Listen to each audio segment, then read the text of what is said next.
di 2 bulan terakhir ini ada beberapa kasus yang memang perkembangan, terutama kasus tindak pidana korupsi.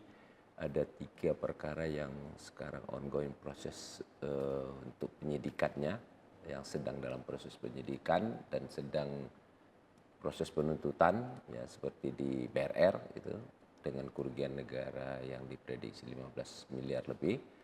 Kemudian perkara di Balai Guru, ya Balai Guru Penggerak BGP yang di Aceh, yang itu dari APBN, juga ada perkara yang sudah hampir selesai proses penyidikannya. Kemudian di perkara peremajaan sawit, ya penyimpangan program peremajaan sawit rakyat yang di Kabupaten Aceh Jaya, yang diduga itu juga kerugian negaranya luar biasa, lumayan besar ya, 30-an miliar. Tapi kita masih menunggu hasil perhitungan kerugian negara.